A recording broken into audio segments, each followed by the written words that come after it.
Yang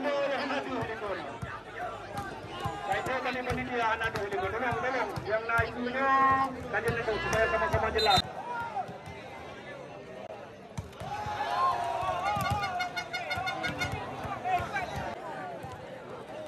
Yang mana kalau kita saksikan yang tempat beberapa sempat didominasi oleh Bank Indonesia.